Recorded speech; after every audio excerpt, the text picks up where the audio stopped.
جی اس طریقے سے نام رکھنا کچھ حد تک بہتر ہے، صرف اس اعتبار سے اگر دیکھا جائے کہ کچھ نام ہوتے ہیں وہ انسان کی مزاج اور طبیعت کے موافق ہوتے ہیں، کچھ نام انسان کی طبیعت اور مزاج کے موافق نہیں ہوتے۔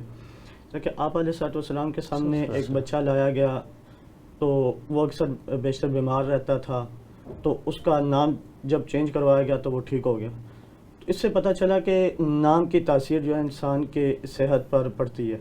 اس وجہ سے مزاج کے مطابق نام رکھنا یہ درست ہے، اعداد شمار نکلوانا۔ اور اسی طرح اگر بلکہ میں اپنے ہی قریب کی بات کرتا ہوں، ہمارے جاننے والے ہیں، ان کا ایک بچہ پیدا ہوا تو وہ اکثر بیشتر بیمار رہتا تھا، اس کا نام انہوں نے رکھا ہوا تھا زرار۔ زرار نام رکھا ہوا تھا، وہ اکثر بیمار رہتا تھا، نقصان میں کبھی چوٹ لگ گئی اس کو، کبھی بیمار ہو گیا، کبھی کچھ ہو گیا، ان حالات سے گزرتا۔ تو انہوں نے ایک مولوی صاحب سے بات کی کہ حضرت بیٹا اکثر بیشتر نہ بس تکلیف میں رہتا ہے، اس کا کیا حل کیا جائے؟ انہوں نے کہا جی اس کا نام بدل دیں۔ انہوں نے نام بدل دیا، نام اس کا عبد الرحمن رکھ دیا۔ جب اس کا نام بدل دیا تو کچھ ہی دنوں کے بعد بچہ بالکل ٹھیک، حشاش بشاش اور بالکل ٹھیک ہو گیا۔ تو انہوں نے دوبارہ مولوی صاحب سے رجوع کیا اور کہا حضرت کچھ دن پہلے کی بات ہے کہ بچے کی بالکل حالت دیکھی نہیں جاتی تھی، اور اب کی بات ہے نام بدلنے کے بعد اب بالکل بچہ ٹھیک ہے، جیسے اس کو کچھ بھی نہیں ہوا۔ تو انہوں نے پھر فرمایا کہ جی نام کا اثر ہوتا ہے انسان کی زندگی پر،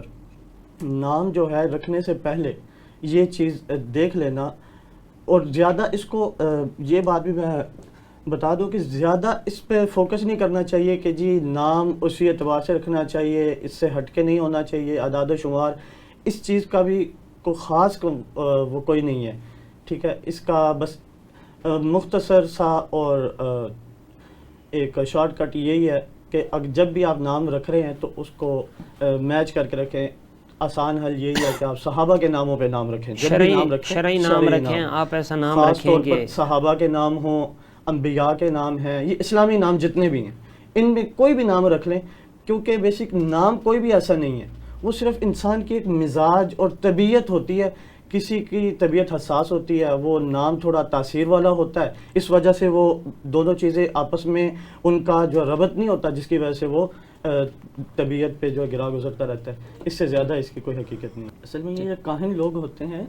انہوں نے انسانوں کو، جتنے بھی لوگ ہیں ان سب کو کور کرنے کے لیے کچھ چند چیزیں ہوتی ہیں، چند سوالات ہوتے ہیں جو انہوں نے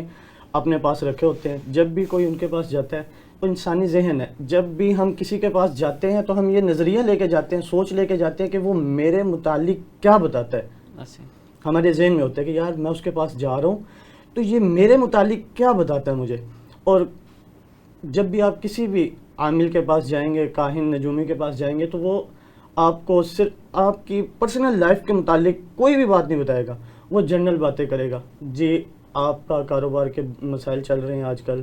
جی آج کل آپ پہ بہت زیادہ بوجھ ہے، سر بھاری رہتا ہے آپ کا، ہر وقت آپ پریشانی میں رہتے ہیں، گھر کے اندر کچھ مسائل چل رہے ہیں، اس طرح کی باتیں کریں گے، اور جس کی وجہ سے آپ کا کافی سارے کام رکے ہوئے ہیں۔ تو ہر کاروباری بندہ، ہر بندہ اس کے جو ہے یہ کام رکے ہوئے ہوتے ہیں، بہت سارے مسائل ہوتے ہیں۔ سائیکولوجی پڑھی ہوئی ہے تو بھی یہ چیزیں کر سکتے ہیں۔ وہ اسی طور پر نا وہ بندے کو سمجھ لیتے ہیں، کچھ لوگ بندے کو پڑھ لیتے ہیں، انہوں نے کچھ چیزیں یہ چیزیں جادو میں بیسک یہی چیز ہوتی ہے کہ اس نے جادو کی اپنی کوئی حقیقت نہیں ہے، یہ کوئی مستقل علم نہیں ہے جادو، بس اس میں یہ ہوتا ہے کہ سامنے والے کا ذہن پڑھنا ہے آپ نے، ٹھیک ہے، اس کے ذہن کے مطابق جب آپ نے دو چار باتیں اسے کہنی ہے تو انسان جیسے ہی کسی ایک بات پر جی بولتا ہے تو فوراً اسی بات کو پکڑتے ہیں اور اسی کو تول دیتے ہیں، اسی پہ ہی وہ عمل کر لیں۔